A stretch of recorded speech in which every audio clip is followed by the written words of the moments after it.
the second time was better because I did a lot more musically. Yeah. And also I made sure that all of my notes spoke when they wanted to, even when they stopped coming out for as quick second there. I did it until it did stop, and I didn't just give up, and I continued through. So I think that's a good thing too, is to make sure, you know, when you're first starting an instrument, you don't just stop when you mess up, you just keep going until you make those little adjustments to make things better. Okay, so now I'm gonna play Jolly Old Saint Nicholas, the top one. Actually, I need to B. I like B better. All right.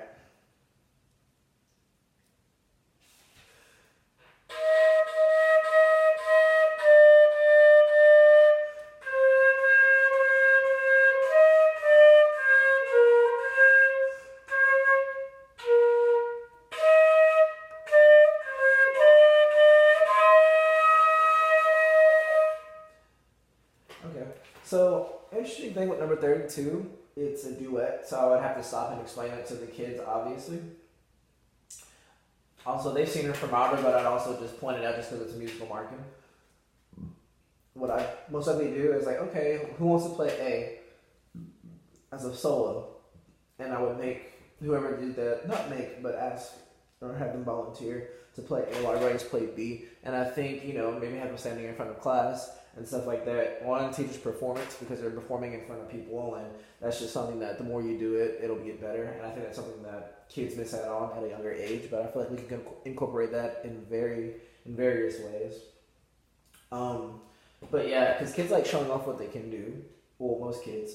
They like showing off what they can do, so I think it'd be a good opportunity to do that and to make them feel proud of themselves and the progress that they've made. Okay, cool. So the next one I'm gonna do, that's 3. Let's see. Okay, we're gonna do Crusaders March. All right, there we go. So this paper's right. Good.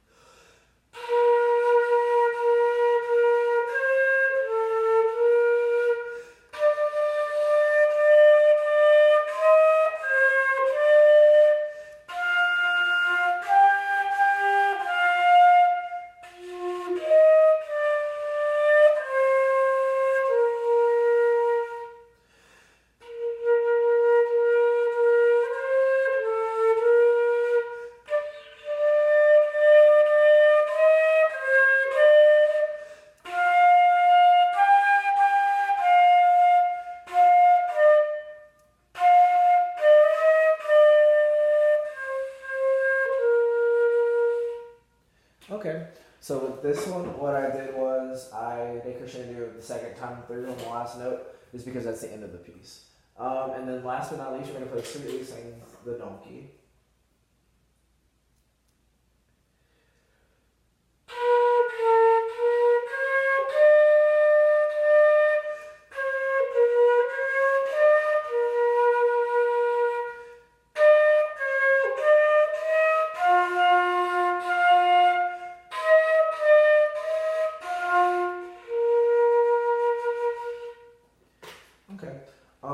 So what I did through that piece, I tried to add a little vibrato on the long notes, and I think it's something that kids need to explore on their own because, let's be honest, it kind of sounds kind of cool to do, especially when not in the right musical places. So I think that's another musical tool that I can give my flutes especially, and really just any player to give them the ability to do it. I mean, it's better to have options than no options at all.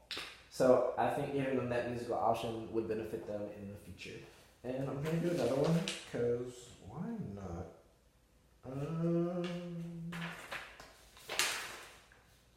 I'm going to do 35, and I like 35 because it kind of teaches them to go in and out of their fingerings. And I probably, if I felt like my flutes were suffering, well, not suffering, but weren't getting their fingers and stuff like that, in between transitions between notes, I would just start to do 35.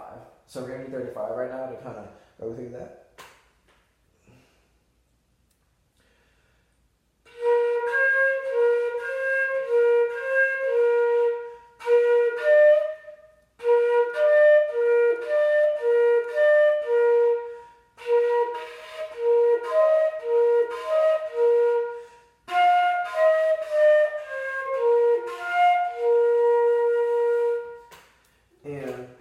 So this one, it just goes up by a whole step each time until you get to F. Then it's a scale going down, and this is a way to kind of teach them scales too, because there's a scale at the end.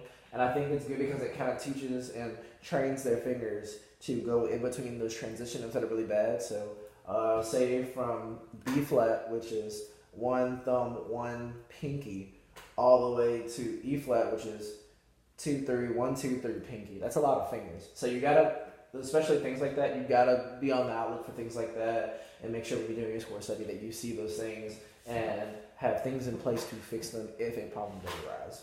But anyway, goodbye, Trent, Dr. Waymire. That's a plain video for the week. Have a good week. See you Wednesday.